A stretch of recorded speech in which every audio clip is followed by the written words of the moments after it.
네, 여러분 안녕하세요. 연미정입니다. 자, 우리 20강 가고 있고요. 지난 시간에 이어서 문화사 파트 다시 이어서 쭉 가보도록 하겠습니다. 자, 기출주제 38이고요. 오늘 배울 내용은 실학과 국학과 관련된 내용을 배우도록 할 거예요. 자, 우리 지난 시간에 성리학에 대해서 했습니다. 근데 이 성리학이 너무 지나치게 절대화되고 교조화되다 보니까요. 여기에 대해서 반발하고 어떤 새로운 주장을 하는 사람들이 등장을 하기도 했죠. 윤효, 박세당. 자, 우리 다시 정리를 좀 한번 해보면 성리학에 대한 대응으로 원시 유학에 대한 이 뭐 유교 경전이라든지 이런 것들을 다시 재해석하는 이런 윤효나 박세당 같은 인물들이 나왔지만 사문난적으로 치부를 했고요. 그 다음에 이 양명학 같은 것들도 제시가 됐지만 뭐 이황 자체도 이 양명학을 인정하지 않는 등 이런 식으로 오직 성리학을 중심으로만 돌아가는 모습들이 보여졌어요. 자, 그런데 이제 이 성리학이라고 하는 것은요, 지난 시간에도 이야기를 드렸지만 탁상 공론이다. 너무 이렇게 책상 위에 비어있는 논리다. 실제 백성들의 생활에 뭐 이거 열심히 뭐 지식인들이 저렇게 뭐 열심히 공부하고 한다고 해서 백성들 배가 고파서 죽겠는데 저게 별로 이렇게 도움이 되지 않는다. 실제 생활에 필요한 학문을 연구해야 되지 않겠느냐라고 하는 어떤 새로운 학문적 움직임이 일어나게 됩니다. 그게 바로 실학이었어요. 그래서 여러분 지금 이 성리학이든 윤효, 박세당, 양명학이든 실학이든요. 이 커다란 범주 안에서는요. 이 커다란 범주 안에서는 유학이에요. 근데 그 유학 자체에서 이런 새로운 논의들이 등장했다라고 이해를 하시면 되겠어요. 이거는 그냥 여러분들한테 이해를 돕기 위해서 제가 설명을 드린 거고요. 그래서 이제 보시면 실학과 관련해서 여러분들 시험에서는 어떻게 출제가 될 거냐? 자, 요렇게 출제가 될 겁니다. 자, 농업을 키우자라고 하는 이제 중농학파와요. 그다음에 상업을 진흥시키자라고 하는 이제 중상학파가 등장을 할 겁니다. 주로 이제 중농학파들이 주장하는 건 뭐냐면 백성들이 땅 하나 갖고 자기 땅을 자기가 가져서 이걸 경작할 수 있고 그다음에 이제 그런 것들을 통해서 먹고 사는데 지장이 없게끔 하는 거 이런 부분 그러니까 토지의 분배 토지개혁과 관련된 내용이 주로 포커스가 맞춰지게 될 거예요. 자, 그 다음에 이제 중상학파들은요, 여러 가지 이제 상업기술, 상업이라든지 이런 것들에 대한 발달. 뭐 청나라로 많이 또 이렇게 뭐 우리의 뭐 사신들이 가기도 하고 그럼 거기에서 여러 가지 상업시설들이 발달된 것들을 많이 보고 온단 말이죠. 이제 그런 부분들을 우리나라에도 적용을 시켜서 화폐도 활발하게 유통시킨다든지 그다음에 여러 가지 상업기술이라든지 이런 것들도 발달을 시키자라는 주장을 했던 것이 바로 중상학파라고 보시면 되겠어요. 이렇게 이제 중농학파와 중상학파 관련된 내용을 실학이라고 하는 저 중심 축으로 살펴보게 될 거고요. 그 다음에 이제 이 국학은 우리의 학문입니다. 조선 후기가 되면요. 중국 중심의 어떤 역사나 지리 이런 거를 탈피하게 되고요. 우리에 대한 학문의 연구를 하기 시작하는데 그것이 이제 역사나 지리, 지리서, 지도 그 다음에 국어 연구로 나타나게 된다라고 보시면 되겠어요. 사실 저 국학도요, 큰 범주 안에서는 실학의 어떤 가지로 보고 있습니다. 그러나 이제 학자들에 따라서 국학 자체는 실제 백성들한테 뭐 실질적으로 도움이 되는 건 아니다라고 해서 이렇게 분리시키기도 해요. 자, 어쨌거나 이렇게 실학의 두 축과 그 다음에 국학과 관련해서 좀 들어가 보도록 할게요.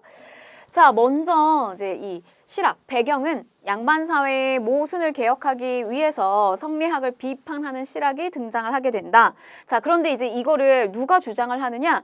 여러분 우리 지난 시간에도요. 그 양명학도 결국 인사의 세력들이 저걸 끌고 오지는 않아요. 그러니까 말하자면 이제 여기에서도 중농학파도 경기 남인 출신 어떻게 보면 좀 밀려난 세력이잖아요.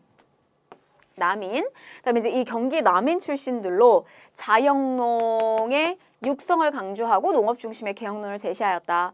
자, 중상학파 같은 경우는요. 서울 노론 출신들이에요. 서울에 있는 노론 출신들은 인싸 중에 인싸 아닌가요? 자, 그런데 이제 이 서울 노론 출신들이 상공업의 활성화를 추구했다라고 했는데 저기에서는 이제 돈이 많이 나오기 때문에 그렇습니다. 실질적으로 경제권을 주도하고자 했었던 저런 인싸들도 저 안에서 많이 또 주장을 했다라고 생각을 하시면 되겠어요. 상공업의 활성화를 추구했다. 근데 여러분 이제 기본적으로 이 실학이라고 하는 큰 틀에서는요, 이런 것들은 거의 진짜 말하자면 중앙 정치를 하고 있는 그 중앙의 권력을 잡고 있는 세력들의 입에서 나온 제안은 아니었어요. 그러다 보니까 이 실학조차도 여러 그 개혁안들은 나오기는 했지만 실질적으로 정책에는 반영되지 못했다라고 하는 한계를 갖고 있습니다. 결과를 좀 미리 알려드려요. 자, 그러면 우선 이제 농업을 키우자, 농업을 증흥시키자라고 했었던 중농학파 실학자 중에 대표적인 인물은 반개 유형원이 있습니다. 자, 대표적으로 균전론을 주장을 했는데요. 자영농을 육성하기 위해서 균등하게 토지를 분배하자, 이게 균전론이에요. 근데 우리가 생각하는 균등함과는 조금 다릅니다. 여기서 저 유형원이 주장했던 균전론은요, 신분에 따른, 그러니까 관리나 선비나 농민이나 뭐 상인이나 이런 어떤 신분에 따라서 차등적으로 분배를 하자는 거예요. 그래서 관리나 선비는 훨씬 더 많이 갖겠죠. 그래서 저거는 표현으로는 균전론이지만 우리가 정말 생각하는 그 평등과는 조금 거리가 있습니다. 자, 그런 이제 균전론을 주장을 했고요. 주요 저술로는 이제 반개, 수록이 있습니다. 유형원의 호를 딴 저술이고요. 자, 그 다음에 성호 이익이 있는데요. 성호 이익 같은 경우는 이제 한전론을 주장을 합니다. 특히 토지에 대한 부분을 집중적으로 중농학파는 좀 보셨으면 좋겠어요. 저 한전론은 땅에 한계가 있다, 한계를 설정한다라는 뜻입니다. 자, 여러분 요거 그림으로 좀 설명을 드리면요. 땅에 이렇게 선을 설정하는 건데요. 한계를 설정한다. 요가 그 영업전 을 설정을 하는데 우리가 이제 이런 표현을 써요. 토지 소유의 하한선을 설정한다, 이런 표현을 씁니다. 그러니까 절대로 팔면 안 되고 영원히 세습시켜야 되는 땅이 영업전이고요. 하한선을, 토지의 하한선을 설정했다, 이제 이렇게 표현을 합니다. 그러니까 이거는 이제 무슨 표현이냐면 최저 생계를 유지할 수 있게끔 저 하한선을 설정해 놓는 거예요. 그래서 너희 집안이 아무리 어려워도 집안에 있는 가구며 뭐 집안에 있는 살림살이를 다 갖다가 팔지는 못하게 하는 거죠. 그러니까 마찬가지로 땅의 최저에 해당되는 부분을 일정 부분은 계속해서 유지시킬 수 있도록 법적으로다가 이런 제한을 걸자라는 주장을 했던 겁니다. 그래서 영업전 좀 꼭 기억을 하셨으면 좋겠고요. 그러니까 이게 노비로 빚을 자꾸 져가지고 이렇게 노비로 몰락하고 이러면 안 되잖아요. 자, 그 다음에 6점. 나라를 좀먹는 6가지 폐단이 있다고 지적을 하게 되는데요. 노비제도, 그 다음에 과거제도. 과거를 통해서 뭐 훌륭한 인재를 뽑기도 어려울 뿐더러 자리도 너무 좁기 때문에, 들어갈 수 있는 관직의 자리도 너무 한정되어 있기 때문에 오히려 저런 것들이 뭐 저 자리를 차지하기 위한 싸움이 많이 일어난다, 뭐 이제 이런 주장도 하고요. 그다음에 양반의 문벌제도, 미신, 승려, 또 뭐 게으름, 뭐 이런 것들도 지적을 하고 있네요. 자, 그다음에 이제 주요 서술로는 성호 사설이 있고요. 뭐 백과사전식 여러 가지 개혁안들을 담고 있는 책입니다. 성호 사설이 있고요. 그다음에 과구록, 마찬가지로 여러 가지 개혁안을 담고 있는 건데, 저 과구록은 이렇게 곽곽 콩 씹는 사람 얘기하는 거예요. 근데 이렇게 중앙정계에서 권력을 쥔 사람 같은 경우는 고기 먹는 사람이라고 얘기하거든요. 근데 바깥에서 그 권력의 어떤 중심지에서 밀려난 사람 같은 경우는 고기 먹지 않고 콩 씹는 사람 얘기하는 거예요. 그래서 콩을 씹으면서 근심 걱정으로 내놓은 뭐 여러 가지 뭐 안건 개혁안이란 뜻이라고 생각을 하시면 되겠어요. 그래서 성호 이익. 자, 그 다음에 다산 정약용입니다. 여전론을 주장했다. 자, 이 여전론은 뭐냐면요. 마을 단위로 토지를 분배하고요. 그다음에 공동경작하고 거기에서 이제 노동량에 따른 수확물을 차등 분배를 주장을 하게 됩니다. 그러니까 하나의 마을을 1여를 설정하게 되는데 1여는 보통 한 30호 정도의 집을 묶는 거예요. 그래서 이 여기 안에 해당되는 토지를 공동으로다가 경작하고 노동량에 따른 차등 분배를 주장한 것이 바로 여전론이었습니다. 여전론. 그래서 여기에 이제 여장이 뭐 이런 거를 관리를 하는 겁니다. 근데 이제 이게 너무 과하다. 이거 어떻게 공동으로 다 이걸 토지를 해가지고 또 노동량에 따라서 뭐 차등 분배를 하느냐. 그리고 토지에 대한 소유를 하고 싶은 그런 욕심이 있잖아요.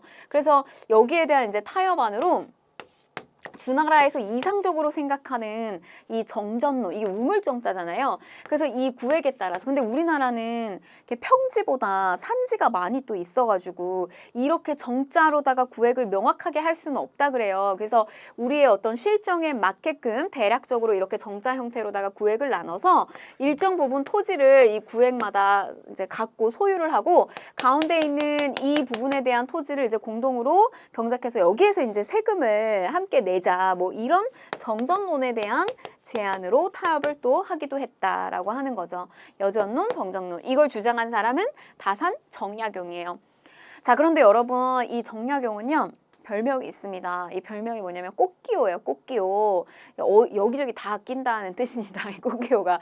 근데 뭐냐면 정약용은요 정말 대단한 사람이에요. 진짜 박학다식한 사람이었는데, 모든 분야에서 뭐 의서도 내기도 하고요. 천연두를 예방하는 뭐 마가회통이라든지, 그 다음에 뭐 여러 가지 그 기술력을 활용하는 여러 기계 같은 것들을 만들기도 했고요.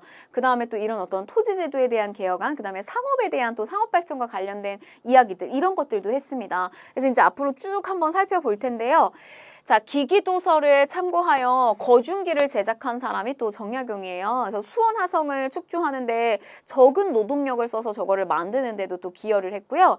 정조가 서양의 여러 기계와 관련해서 건축을 만드는 데 있어서 이제 기계와 관련된 것들을 글과 그림으로 그려놓은 책인데, 저거를 정약용에게 주면서 수원화성을 만들 때 필요한 그런 기구를 한번 만들어 봐라 라고 제안을 했다 그래요. 그래서 여기에서 이걸 참고해서 거중기를 제작을 하게 됐고, 그 다음에 또 기예론, 요것도 유명합니다. 뭐냐면 저 기예론 안에 핵심적인 내용은 이거예요. 동물이 가지고 있는 가장 큰 강점은 날카로운 이빨이나 발톱 같은 게 있는데, 이에 반해서 인간이 가지고 있는 가장 큰 강점이 뭐냐, 그것은 바로 기술력이 있다는 거예요. 그래서 이 기술을 이용해서 좋은 어떤 이런 도구를 만들어서 생활을 편리하게 할 수 있는 게 바로 인간이 가지고 있는 강점이라는 거죠. 그래서 뭐 배다리, 한강을 항상 건너야 되는데, 지금이야 뭐 다리가 도로가 다 잘 깔려져 있지만 이때는 강 한 번 건너는데 시간이 너무 오래 걸린 거죠. 그래서 이때 저렇게 배를 연결시킨 배다리 같은 것들을 또 제작하기도 하는데 기여를 했다는 겁니다. 자, 그 다음에 뭐 마과해통, 제가 방금 이야기 드린 것처럼 그 천연두, 홍역에 대한 연구를 실험한 요 마과해통을 저술하기도 했고요. 또 목민심선은 뭐냐면 너무 유명하죠. 여러분 한 번쯤 들어보셨을 텐데, 우리가 왜 가축을 울타리 안에 놓고선에 뭐 이렇게 관리한다라고 하면은 목축 이런 말을 쓰잖아요. 근데 이거는 뭐냐면 목민이에요. 백성을 다스리는 거예요. 백성을 다스리는 사람들이 마음에 반드시 새겨 넣어야 되는 것들, 이게 목민심서입니다. 그래서 지방행정의 개혁안과 관련된 내용을 담고 있는 책이고요. 자, 그 다음에 이제 경세 유편을 중앙의 국가제도의 개혁 방안을 또 담고 있는 겁니다. 흠음심서는 형욱과 관련된 거여서 형벌을 내릴 때는 이런 점을 주의해야 된다라고 하면서 쓴 책입니다. 그러니까 뭐 정약용은요, 뭐 의서부터 시작해가지고 지방간, 중앙에 대한 어떤 제도 개혁안, 뭐 여러 가지 것들을 다 얘기하고 있죠. 그래서 뭐 이 인물과 관련된 일대기를 읽으면요, 여러분 조선 후기를 다 섭렵할 수 있을 정도로 굉장히 다양한 면에서 많은 또 책을 내신 분이에요. 자, 그 다음에 이제 중상학파로 넘어가 볼게요. 유수원, 오서에서 산홍공상의 직업적 평등과 전문화를 주장을 하게 됩니다. 그러니까 우리는 기본적으로 여러분 이 중농억상이 조선 사회는 만연하게 깔려 있었어요. 그러니까 농업을 키우고 상업을 눌러야 된다. 상업은 이런 거죠. 뭐 이렇게 뭐 분필이 있어요. 펜이 있어요. 근데 이 펜은 다양하게 색깔도 낼 수 있어. 그리고 뭐 여기 지우개도 달렸고, 이거 너무 막 잘 써진다. 스무스하게 잘 써진다. 이러면서 상대를 현혹시켜서 이걸 내가 300원에 떼어온 걸 이 사람한테 이걸 1,500원에 갖다 파는 거예요. 그러니까 이거는 이 새치혈을 이용해가지고 상대를 이렇게 약간 이렇게 현혹시킨 다음에 더 비싼 가격에 팔아 넘기는 것이 상업활동의 행위라고 생각을 했어요. 근데 그에 반면에 이제 농업 같은 경우는 열심히 땀 흘려가지고 생산한 이 곡식으로 우리의 많은 백성들의 배를 불리우게 해준다라고 오히려 이제 조금 더 가치 있는 그런 직업으로 봤습니다. 그래서 이제 보시면 산홍공상 순서도 여러분 선비가 가장 먼저 앞에 있고요. 그 다음에 농민이고 그 다음에 공상이에요. 근데 저 농업유수원은 그런 거 아니다. 모든 직업은 전부 다 평등하며 다 거기에 이제 전문성이 있는 그런 어떤 전문화로 분업이 되어 있는 것뿐이다. 라는 이제 주장을 하게 됩니다. 바라보는 입장이 점점 달라지고 있는 거죠. 편협된 시각이 또 깨지고 있는 모습도 보여지죠. 자, 그 다음에 담원 홍대용인데요. 홍대용은 이제 의산문답에서 이 의산문답에서는 허자와 시롱이라고 하는 두 주인공이 나오는데요. 이 두 주인공이 서로 의견을 주고받으면서 당시에 세상의 중심은 중국이 아니다라는 이야기를 해요. 이 안에서.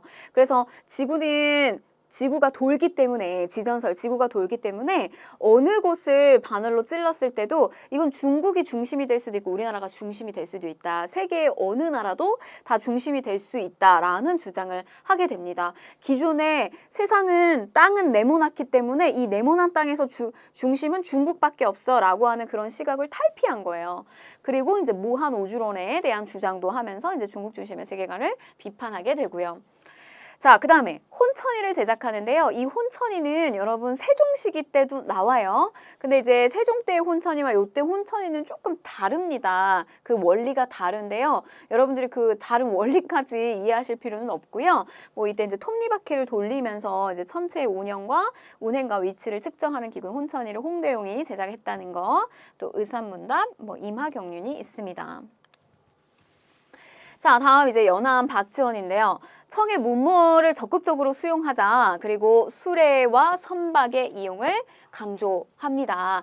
그래서 이제 육로를 통한 수레라든지 또 선박 이런 것들 활발하게 해야 된다. 이거의 핵심은 뭐냐면 물자 유통이 활발해야 상업이 발달할 수 있다는 이야기를 하고 있는 거예요. 그래서 예를 들면 이런 거죠. 저런 게 만약에 발달이 되지 않으면 제주도에서 먹고 있는 그 귤이 우리나라 서울에 있는 사람들은 그게 귤인지 뭔지 이게 알 수도 없고 물자 유통이 잘 되지 않는다는 거예요. 근데 중국을 가봤더니 중국은 저기 땅끝에서 이쪽 땅끝에 있는 사람들이 어떤 물품이어도 비슷한 가격에 고르게 이게 유통이 잘 되고 있다는 거예요. 그래서 우리나라도 그래야 된다라는 주장을 하고 있는 겁니다. 수레와 선박. 자, 그 다음에 토지 소유에 대한 이야기를 박지원도 하고 있네요. 근데 우리 아까 이익 같은 경우는 하한선에 대한 이야기를 했죠. 근데 여러분들 이게 토지에 대한 그 한계를 설정하는 건데 선을 설정하는 건데 이익 같은 경우는 이 하한선보다 여러분들이 영업전을 좀 기억을 하셨으면 좋겠어요. 왜냐하면 시험에서 사료에서 이렇게 영업전으로다가 힌트를 많이 주니까 여기에 좀 포커스를 맞추셨으면 좋겠고 이 한전론이다라고 하는 표현은 박지원한테 붙으시는 게 더 좋습니다. 붙이시는 게. 그래서 토지 소유의 이쪽은 하한선, 절대 팔면 안 되는 영업전을 얘기했다면 여기는 더 많이 가지면 안 되는 거예요. 상한선을 설정해서 그 이상의 소유를 금지하게끔 한 겁니다. 한전론. 주요 저술로는 열하일기를 썼고요. 그래서 연행사를 따라서 청에 다녀온 후 집필한 일기입니다. 연경 같다는 이야기예요. 이게 연경이 북경 얘기하는 겁니다. 북경. 연행사. 그 다음에 이제 양반전, 양반의 위선을 풍자한 소설이나 허생전, 경제 상황을 비판한 또 소설이죠. 양반전 같은 경우는 이게 이제 양반이 이게 조선 후기가 되면서 양반이라고 하는 거에 어떤 권위는 다 사라지게 돼요. 그래서 이제 돈이 없는 양반이 저 양반의 증을 팝니다. 돈 있는 사람한테 팔려고 해요. 그러니까 그걸 살려고 하는 사람이 이거 양반 내가 사가지고 내가 양반이 되면 뭐가 좋냐 이렇게 물어봤더니 남의 집 소를 가지고 와가지고 우리 집 논을 먼저 경작시킬 수 있고 이런 이야기를 해요. 그러니까 이게 뭐야 완전히 양반이 말만 양반이지 완전히 도적대구나 도적놈이구나 이러면서 너나 가져라 난 안 갖겠다 이렇게 하면서 양반을 되게 이렇게 좀 비판하는 그런 내용이 들어가 있습니다. 허생전 같은 경우도 경제 상황을 비판한 소설인데요. 이게 이제 물건을 한꺼번에 떼서 독점적 그 도매를 하는 그런 어떤 허생의 모습이 나와요. 그래서 그런 조선 후기의 경제 상황을 담고 있는 허생전의 이야기 이런 것들 또 썼다는 거. 자, 그 다음에 초정 박제가인데요. 생산과 소비의 관계를 우물에 비유해서 절약보다 소비를 강조한다. 여러분 이게 조선 전반기까지만 해도 이제 만연해 있는 건 뭐냐면 검소해야 된다. 이런 게 되게 중요한 가치였거든요. 근데 박제가는 소비를 해라. 그래서 돈을 가지고 있다 해서 그걸 무조건 창고에다가 쌓아놓는 것이 아니라 돈을 써라. 그래야 시장에서 물건도 더 많이 생산이 되고 이게 유통이 될 수 있다. 다 같이 잘 살 수 있다. 이제 이런 또 새로운 주장을 하게 됩니다. 되게 다른 시각의 이야기를 이런 실학자들이 많이 했다는 거죠. 박제가의 북하기에서 청의 문물 수용을 강조하고 수레와 선박은 공통점이에요. 박제가 박지영 공통점이라는 거. 그리고 서울 출신입니다. 여기 들어갔죠. 규장과 검서가. 주요 저술로는 북하기가 있었다는 거. 자, 다음 지리연구입니다. 여러분 이 국학에서 지리연구는요, 그러니까 지도하고 다른 거예요. 지도는 위치에 대한 파악이 명확한 거라면 지리는요, 그 지역에 대한 정보라고 생각하시면 되겠어요. 그래서 뭐 인문지리지가 있고 이런 택리지 같은 경우는 인문지리, 그 지역의 뭐 유명한 사람, 뭐 인심, 뭐 맛집, 뭐 이런 거 생각하시면 되겠고, 이거는 역사 지리지입니다. 이 지역에 대한 뭐 연원이라든지. 그러면 이제 동국지리지 같은 경우는 한백겸의 동국지리지 역사지리지고요. 삼한의 위치를 또 고증한 책입니다. 아방강력고 우리나라의 여러 가지 이제 경계 이런 것들을 명확하게 또 고증한 게 이제 정약용의 아방강력고고요. 그다음에 이중환의 택리지인데 각 지방의 자연 환경이나 풍속 인물 등을 또 수록한 지리지입니다. 정상기의 영조 때 최초의 요 별표 치세요. 최초로 백리척을 사용하여 제작한 지도가 있고요. 그 다음에 요게 여러분 세조시기 때 양성지에 동국지도가 있어요. 그러니까 동국지도는 여러분 요게 영조 때 또 나올 수 있고 그 다음에 세조 때 2번 나올 수 있다는 거 기억을 좀 하셨으면 좋겠어요. 뭐 실측지도다 이러면은 요거고요. 그 다음에 저렇게 이제 백리척을 사용했다라고 하면 요게 되겠습니다. 자, 그 다음에 김정호가 심리마다 눈금으로 거리를 표시하여 뭐 아주 정밀하게 표현한 대동여지도가 있죠. 저거는 여러분 참고로 휴대하기가 좋게끔 저게 실제로는요. 저걸 쫙 피면 건물의 3층 높이 정도가 돼요. 대동여지도는. 근데 실제로는 얘를 들여다보게 되면 이렇게 분첩 형태로 휴대할 수 있게끔 되어 있어요. 22첩 정도로. 뭐 그런 특징을 가지고 있는 지도이기도 합니다. 김정호의 대동여지도. 자, 그 다음에 안정복의 동사 강목인데요. 이것도 아주 잘 나옵니다. 우리의 역사인데 이걸 강목체로 쓴 거예요. 강목체로 썼다는 건 중요도에 따라서 아주 중요한 건 큰 글씨로, 그 다음에 세부적인 내용은 이렇게 세부 내용을 목으로다가 이렇게 한 것이 이제 강목체입니다. 네, 고조선부터 고려까지의 역사를 정리한 역사서고요. 그 다음에 연려실기술, 이근익의 연려실기술인데 기사 본말체, 우리 왜 신문 기사에서 본론부터 쓰는 거야, 헤드라인. 기사 본말체가 그런 식으로 썼다는 거예요. 실제 제일 좀 읽었을 때 제일 좀 아주 그 핵심 내용을 확 이렇게 간파할 수 있고 또 재미있게 실렸을 가능성이 좀 있는 그런 스타일이겠죠. 그 서체가 말하자면. 그다음에 조선왕조의 역사를 객관적으로 서술한 역사서고요. 뭐 이런 것까지는 잘 나오진 않습니다. 그냥 조선 후기 이근익의 연려실기술 이렇게 보시면 좋겠고, 그다음에 유득공의 발해고인데요. 발해고에서 처음으로 통일신라 말고도 우리 저 위쪽에 이제 발해라고 하는 나라까지 같이 우리의 역사를 끌고 가야 되며 우리는 이 시기를 남북국이라고 해야 된다라고 하는 용어가 처음으로 나온 겁니다. 그 다음에 금석과학록인데요. 이 금석과학록은 금성문, 북한산비, 황초령비. 그냥 어떻게 보면 우리 같은 사람들이 잘 모를 때 이 금성문을 잘 모르니까 그냥 이렇게 지나칠 수 있잖아. 돌덩이구나 하고. 근데 저 김정희 선생님은 금성문의 대가였어요. 그래서 저거 이렇게 지나가다가 눈이 미친 거죠. 이게 뭐냐면 지나칠 과 눈이에요. 그래서 눈이 이렇게 지나가다가 눈이 비쳤는데 이거는 뭐다 이거? 지능왕의 순수비구나. 이걸 고증하신 분입니다. 김정희의 금석과학록. 자, 그러면 이제 문제 하나 풀어볼게요. 다음 주장을 펼친 인물에 대한 설명으로 옳은 것을 골라라 라고 했는데, 자, 이제 농사를 짓는 사람은 땅을 얻게 하고 농사를 짓지 않는 사람은 땅을 얻지 못하게 하고자 한다면 여전의 법을, 이게 마을였잖아요. 여전의 법을 시행하여 나의 뜻을 이룰 수 있을 것이다. 무엇을 여전이라고 하는가? 산골짜기와 천원의 형세로서 나누어 경계로 삼아 그 안을 하나 여라고 한다. 여에는 여장을 두고 무릇 한 여에 전지는 그 여의 사람들로 하여금 다 함께 공동 경작한다. 더 안 봐도 되겠죠, 여러분. 이거 여전론이죠? 정약용의 여전론입니다. 자, 의산, 문답, 중국 중심의 세계관을 비판하였다. 세계 중심은 어디든지 될 수 있다. 이건 홍대용이죠. 자, 동의수세보원을 저술하여 뭐 태양인, 태음이 이건 이재마에 해당이 됩니다. 그 다음에 우서에서 산업공상의 직업적 평등과 전문화를 주장하였다라고 했는데 요거는 이제 유수원에 해당이 되겠고요. 4번 경세 유표를 저술하여 국가제도의 개혁 방안을 제시하였다. 이겁니다. 정답 4번. 자, 북하기에서 재물을 우물에 비유하여 절약보다 소비를 권장하였다. 요거는 박제가의 북하기가 되겠네요. 그래서 정답은 4번. 이렇게 가시면 되겠습니다.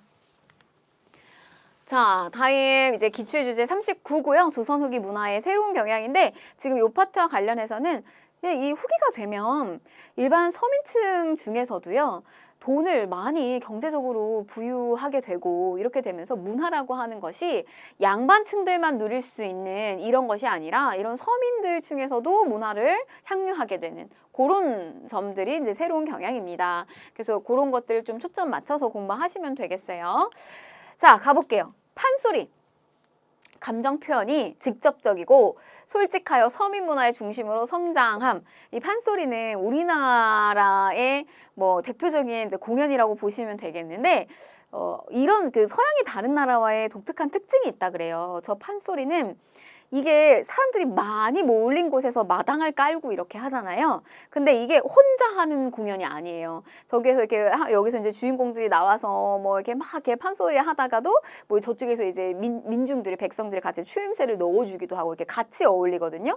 근데 서양은 뭐 예를 들면 오페라라든지 뭐 이런 것들을 보게 되면 홀로 그 액션이라든지 음악을 이렇게 보여주잖아요. 그러니까 그런 것과 우리의 것이랑은 좀 되게 다른 우리만의 또 특징이라고 보시면 되겠어요. 함께 같이 어우러져 가면서 공연을 꾸리는 거.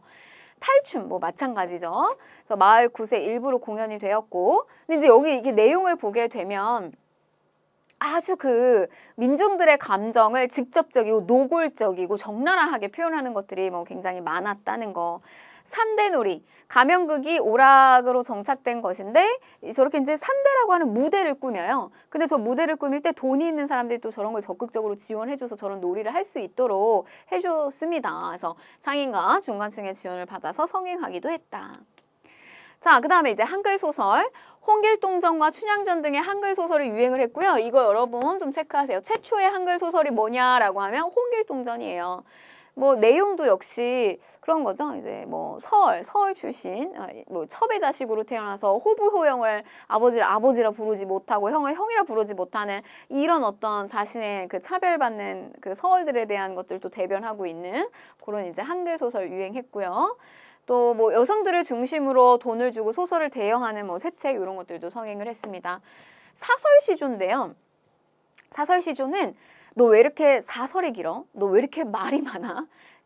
사설이 길어 이런 표현 쓰잖아요. 그러니까 이게 우리 정형화된 조금 배운 사람들이 뭐 6글자, 뭐 4글자 이런 식으로 딱딱딱딱 끊어 쓰는 그런 시조가 아니라 이거는 그냥 줄줄줄줄줄줄 우리의 감정을 아주 이렇게 그냥 길게 보여주는, 표출하는 그런 어떤 성격을 형식을 갖춘다고 보시면 되겠어요. 서민의 감정을 솔직하게 표현한 사설시조. 자, 그 다음에 시사. 요거는 우리가 그 신분의 중인층이 그 신분 상승 운동을 벌이다가 이제 실패했을 때 그때 관련해서 여러분들 공부 좀 연결시키시면 좋겠고요.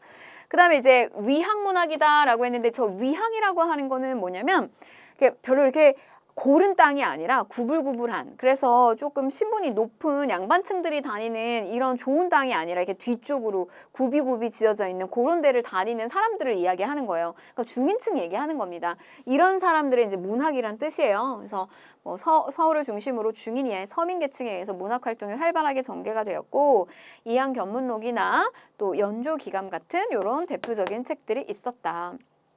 이때는 책 막 저렇게 아주 그 리얼하게 이야기꾼들이 있었어요. 이런 뭐 많은 또 뭐 서민들도 이런 이야기 듣는 거 재밌어하고 좋아하고 분위기가 저런 공연 같은 것들 보는 거 이렇게 많이 문화를 향유했기 때문에 이런 전기수들도 등장을 했다. 이게 조선 후기 모습입니다. 자, 그 다음에 이제 서양의 문물이 전래되는데 뭐 이광정이라고 하는 인물이 세계 지도인 고려만국전도를 들여왔다. 자, 여러분 이제 이게 고려만국전도인데요. 이걸 뭐랑 비교하시면 이해가 확 되냐면 혼일강리 역대국도 지도. 요게 언제죠? 태종 때 혼일강리 역대국도 지도. 태종 때 중국을 중심으로 해서 엄청 중국이 대빵 크게 그려졌잖아요. 근데 그 옆에 우리나라 지도가 또 엄청 크게 그려졌죠. 이렇게 세상의 중심은 중국이고 그 옆에 그 중국을 따르고 있는 우리나라도 이렇게 큰 그런 자부심을 보여줬던 혼일강리 역대국도 지도랑 다르게 이제 세계의 모습이 중국 중심을 탈피하면서 균형감 있고 좀 사실적으로 보여지는 지도가 바로 고려 만국 전도가 되겠습니다. 이게 조선 후기예요. 이건 조선 전기고. 자, 그 다음에 우리가 이제 실학 파트에서 홍대용을 봤는데요. 홍대용이 영향을 받은 게 바로 김성문입니다. 그러니까 김성문에 의해서 이제 홍대용한테까지 영향을 끼친 건데 이 지전설이라고 하는 것을 최초로 주장한 사람은 김성문이에요. 그 영향을 홍대용이 받은 거고요. 지전설, 오주, 무한론 등을 주장을 했습니다. 자, 그 다음에 이제 역법과 관련해서는요. 요렇게 서양 역법이 들어옵니다. 김육 등의 노력으로 요게 시점이 효종식이라는 거 기억하시면 좋고요. 아담샬이 만든 시현역을 도입했다라고 하는 거. 그래서 요게 이제 조선 후기 때 들어오게 되면 서양식 역법이 들어왔다는 거. 자, 그 다음에 의학과 관련해서는요. 우리나라 이제 임진왜란 끝나고 난 다음에 광해군 시기 때예요. 전통 한의학을 집대성한 동의보감이 있습니다. 허준의 동의보감. 그 다음에 태양인, 태음인 이렇게 사람의 체질을 구분하는 사상의학은 이제 이재마의 이제 동의수세보원이고요. 또 침구학의 기초 이론, 그 침구술 같은 침구 경험반 같은 책들도 나왔다는 거. 네, 동의보감 잘 나옵니다. 허준의 동의보감. 자, 농서도 있어요. 농가집성인데요. 여러분 보세요. 예를 들면 이제 우리가 농사직설, 이건 까먹으시면 안 되죠. 우리나라 토양에 맞는 그런 농법서를 쓴 거잖아요. 세종 시기 때. 그런데 그런 농사직설이나 아니면은 뭐 금양잡록이나 이런 것들을 조선 전기의 서적들을요. 농서를 다 합쳐놓은 게 농가집성이에요. 그래서 이게 농가집성이 저게 내용이 뭐냐 이거보다 시기를 물어볼 수 있어요. 근데 농가집성 이렇게 된 것을 조선 전기에 갖다 놓으면 틀립니다. 농가집성은 후기에 나온다는 거. 그 다음에 우리가 박세당, 윤효 박세당 사문난적으로 몰렸던 뭐 박세당의 색경도 있고요. 뭐 상품작물에 대한 내용이 많이 들어가 있고 그다음에 또 서유구의 임원경제지, 농촌생활, 백과사전, 농업기술에 대한 내용이 들어가 있고 또 홍만선의 산림경제와 같은 책들도 있습니다. 좀 요 정도 좀 잘 기억을 하셨으면 좋겠고요. 이런 것들은 문제를 풀면서 여러분들이 반복해서 좀 보셨으면 좋겠어요. 자, 그 다음에 이제 그림입니다. 진경산수화, 그 조선 후기에 들어가게 되면요. 이제 뭐 이렇게 뭐 그림 자체를 보고 모방해서 그리는 그림 이런 거 좀 탈피하고 진짜 우리만의 어떤 그 산수를 보면서 그리는 그림, 이게 진경산수화예요. 특히 여기에 굉장히 유명하고 그랬던 분이 겸재정선인데요. 그림을 엄청나게 많이 요청을 받기도 하고 많이 그려서 저 인물이 겸재정선이 썼던 부분만 해도 뭐 이게 뭐 하나의 묘를 이렇게 만들 정도로 그렇게 많이 그림을 그리셨다 그래요. 인왕제색도가 있고요. 뭐 금강전도와 같은 진경산수화가 있었습니다. 대표적으로. 자, 그 다음에 단원 김홍도. 정조가 되게 사랑했던 화가예요. 그래서 우리 이제 왕실에서 일어나는 일이나 이런 것들은 김홍도만 그려라. 이렇게 아주 뭐 위임을 했을 정도입니다. 서민 생활을 소탈하고 익살스럽게 묘사한 풍속화가이면서도 이 왕의 어떤 여러 가지 의궤라든지 이런 것들을, 그러니까 왕실의 어떤 행사죠. 행사를 글과 그림으로 남긴 이런 의궤 같은 것들도 담당했던 분이에요. 그래서 뭐 씨름, 리얼하고 아주 생동감 넘치는 그림들 많이 그렸는데요. 뭐 무동 이런 거 그렸는데 뭐 이렇게 보시면 여기에는 이렇게 사람들이 되게 많이 그려져 있는데 이렇게 하나같이 똑같이 이렇게 복사해서 그린 그림이 아니라 아주 이렇게 표정이라든지 이런 것들이 하나 한 명 한 명 다 리얼하게 살아 있어요. 그리고 이게 또 재밌는 건 지금 요 씨름 같은 그림은 이쪽에서 씨름을 하다 막 넘어지려고 하니까 이쪽에 아이들이 이렇게 딱 손을 이렇게 짚고 있거든요. 근데 이 짚고 있는 손가락이 오른손으로 짚고 있는데 이 손가락이 엄지손가락이 이쪽으로 나와야 되잖아요. 근데 여기 반대편에 그려 있어요. 근데 저 김홍도는 섬세하게 아주 그 섬세한 작업을 많이 했던 사람이에요. 그래서 저거를 실수했을 리는 없다. 사람의 손 모양이 이렇게 잘못되어 있는 거를 모르고 저렇게 그렸을 리는 없다고 보고 있습니다. 그래서 김홍도는 저게 뭐 여러 가지 해석들이 있는데요. 자신의 그림이라는 것을 표현하기 위해서 의도적으로 저렇게 익살스러운 저런 장난을 또 안에다가 이렇게 넣었을 수도 있다. 이제 뭐 이런 해석들도 있습니다. 자, 아무튼 이런 무동 그림도 있고요. 자, 그 다음에 뭐 양대 산맥이었던 신윤복 있습니다. 신윤복은 특히 여성의 그림을 많이 그렸어요. 근데 이렇게 좀 특징을 이야기 드리면 이것도 되게 재밌는데 김홍도 같은 경우는 이 사람 인물이 나왔을 때 표정이라든지 이런 것들을 되게 아주 이렇게 생동감 넘치고 리얼하게 그렸다 그래요. 근데 이 신윤복 그림을 보게 되면요. 여성이랑 남성의 얼굴에 눈, 코, 입이 약간 뭉개져 있어요. 그러니까 잘 안 그려져 있어요. 왜냐면 다 약간 이런 그림을 많이 그려가지고 이렇게 달 밑에서 이렇게 정을 나누는. 근데 이게 누구인지 이 얼굴을 너무 섬세하게 그리면 탁 알아차릴까봐 약간 일부러 의도적으로 또렷하게 안 그렸다. 뭐 이런 해석도 있습니다. 여성의 그림을 너무 잘 그려가지고 저 화가였던 신윤복은 여성이 아니었을까 이런 상상력으로 또 드라마를 만든 적이 있죠. 그래서 예전에 그 바람의 하원이라고 하는 드라마에서 신윤복이 문근영으로 나왔었어요. 여성을 설정해서. 근데 실제로는 그럴 리는 없다고 보고 있고요. 그래서 뭐 단오풍정, 단오날 뭐 여기서 뭐 머리를 감는다든지 그네 타는 뭐 그런 이제 단오풍정과 같은 그림, 그 다음에 월하정인 미인도 같은 그림이 대표적이고요. 자, 그 다음에 이제 김득신인데요. 김홍도하고 이 그림만 보면은 마치 김홍도가 그린 것 같은 그림이에요. 네, 많이 또 영향을 받았을 거라고 보고 있고, 요거는 한능검에서 잘 나오니까 한번 눈여겨보세요. 파적도 이렇게 한가로운 뭐 정막하고 한가로움을 저 고양이가 딱 들어오면서 이렇게 딱 깨트려지는 파적도라고 하는 그림입니다. 자, 그 다음에 이제 기타 뭐 영통동 구도인데요. 강세항인데 서양화 기법을 많이 또 받아들인 그림이라고 합니다. 강세항 같은 경우는 김홍도의 스승이에요.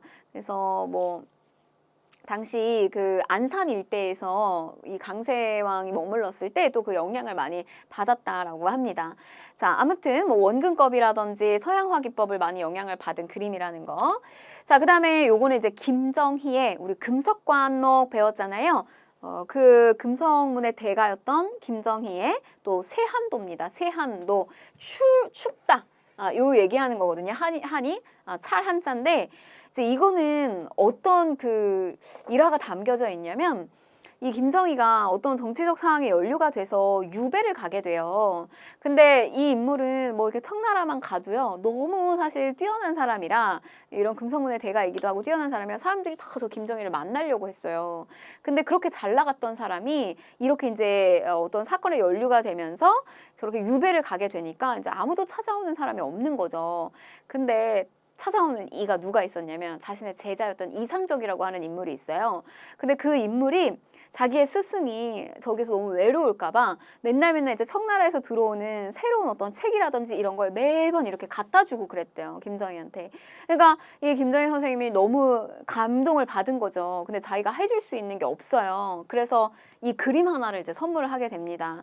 이게 뭐냐면 아주 이렇게 아주 이렇게 쓸쓸하잖아요. 집 한 채 있고 근데 여기에 꼿꼿하게 의리를 지키고 있는 소나무 하나가 있어요. 그래서 이렇게 추운 날 비로소 나의 진정한 벗을 알게 됐다. 그래서 어떤 그런 우정, 나를 향한 어떤 그런 어떤 우정을 계속해서 지켜주고 있는 제자를 향한 마음을 그림으로 담아서 보낸 겁니다. 세한도. 자, 이렇게 의미 있는 그림이죠. 자, 그 다음에 한문학. 양반층을 중심으로 부조리한 현실을 예리하게 비판한 내용이 뭐 유행했는데 박지원의 뭐 제가 얘기했던 양반전과 허생전 같은 경우 요거는 한문 소설이라는 거. 여러분 이걸 갖다가 한글 소설이라고 장난을 치면 틀린 거예요. 그러니까 한글 소설 이러면 홍길동전이 나올 거예요. 한글 소설. 자, 그 다음에 청화백자인데요. 백자 위에 청색 안료로 무늬를 넣는 청화백자가 유행을 하게 되었다. 우리가 여러분 사림의 시대 중반기에는 하얀 색깔 다랑아리 같은 백자가 있었고요.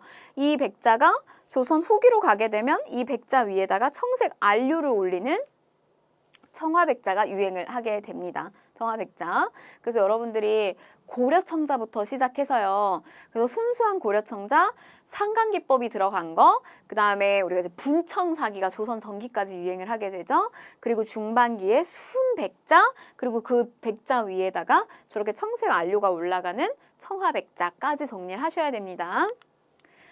자, 다음에 이제 사원건축인데요. 사원건축은 조선시대도 있었습니다. 뭐 고려만 있었던 것은 아니고요. 뭐 대표적으로 김제 금산사 미륵전이 있고요.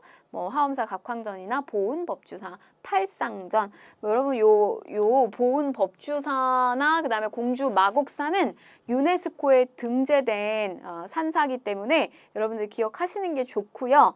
또 보은 법주사 팔상전 같은 경우는 그 석가모니의 일생을 8폭으로 다 그림으로 그려놓은 걸 보관하는 곳이에요. 근데 보관한 건데 보통은 이제 저거를 탑에다가 보관을 합니다. 근데 여기다 이제 보관을 했어요. 그래서 우리가 이거를 탑으로도 보기도 해요. 그래서 현존하는 유일의 조선시대 5층 목탑으로 보고 있습니다. 보은 법주사 팔상전, 조선 후기의 대표적인 건축물로 잘 나옵니다. 일단 기본적으로 김제 금산사 미륵전이나 화엄사 각황전이나 보게 되면 마찬가지 법주사 팔상전에 보게 되면 사이즈가 기본적으로 엄청나게 커요. 그래서 조선 후기 때 여러 가지 이제 경제적인 부분에서 농업과 상업과 이런 것들이 발달되면서 그런 경제적 부를 마치 보여주고 상징하는 듯한 이런 사이즈가 큰 건축물이 많이 나온다는 것이 또 조선 후기 건축물의 특징이에요. 자, 그 다음에 이제 수원화성이 있죠. 정조 때 정약용의 거중계를 이용해서 만든 성곽시설이라는 거. 이게 화성성역 의궤라고 하는 이제 그 글과 그림. 이 수원화성을 만들 때 그 당시의 어떤 상황들을 아주 섬세하게 다 기록해놨어요. 상세하게. 그래서 얘도 제가 그 경복궁 이거 소실이 많이 돼가지고 조선의 건축 기법이 남아있지 않아서 얘는 유네스코에 등재가 안 되어 있습니다. 근데 얘도 그럴 뻔했어요. 수원화성도. 근데 저게 화성성역 의궤에 그게 상세하게 다 적혀 있어서 그걸 그대로 복원을 시킬 수 있었다는 거죠. 그래서 요거는 수원화성도 그리고 그 화성성역 의궤도 둘 다 유네스코에 등재가 되어 있어요. 자, 문제 풀어보겠습니다. 다음 글이 작성된 당시의 문화에 대한 설명으로 옳은 것은 요게 이제 작성된 시기의 문화를 묻고 있는 거죠. 관상대 이 위에 진열된 여러 기구들은 천문을 관측하는 혼천이와 비슷해 보였다. 뜰 한복판에 놓인 것들 중에 나에버 정철조의 집에서 본 물건과 유사한 것도 있었다. 언쟁과 홍대용, 천문을 관측하는 혼천이 두 사람은 서로 황도와 적도 남극과 북극을 화제로 대화를 나누고 더러 머리를 흔들기도 하고 혹 고개를 끄덕이기도 하였으나 주장이 모두 심오하였다. 이런 거에 대한 이제 논의를 하고 있는 거죠. 혼천이, 홍대용, 그리고 뭐 무한 우주론 이런 거에 대한 논의를 하고 있었던 시점은 조선 후기가 되겠습니다. 자, 그러면 이제 보시면 안견이 목류도원도 저게 누구의 꿈에서 나온 그림이었죠? 저거는 안평대군이잖아요. 그러니까 이건 조선 전기에 해당되는 거고요. 그다음에 김시습이 금호신화를 저술하였다. 이것도 조선 전기입니다. 자, 그다음에 3번 악화개범 제가 요거는 동동동 국악을 울려라. 성종이죠, 성종. 악화개범 음악백과사전. 자, 한글 소설과 줄줄줄줄 감정을 막 적나라하게 표출하는 사설시조가 유행을 하였다. 요거네요. 최초의 한글 소설 이러면 여러분 뭐라고요? 홍길동전. 자, 그 다음에 서예에서 조맹부에 송설체가 도입되었다라고 했는데 여러분 이거는 이렇게 생각하시면 좋겠어요. 그러니까 우리가 이 충선왕이 만건당을 설치했잖아요. 근데 이 만건당을 설치해서 여기에 뭐 중국의 학자들, 원나라의 학자들이나 그 다음에 그 원나라의 학자들하고 대적할 수 있는 우리나라의 학자들, 이재현 이런 사람 가서 보내가지고 교류시키고 그랬단 말이에요. 근데 이때 당시 원나라에서 가장 또 아주 이름을 날렸던 사람이 저 조맹부였어요. 조맹부. 근데 이 조맹부가 머물렀던 서재가 송설제였습니다. 그래서 이 사람이 썼던 글씨체를 뭐 조맹부체 아니면 송설체 이렇게 불렀는데요. 그래서 이 지금 여기에 연장선상에서 보게 되면 조맹부의 서체가 유행했던 거는 고려 말이 되겠네요. 고려 말.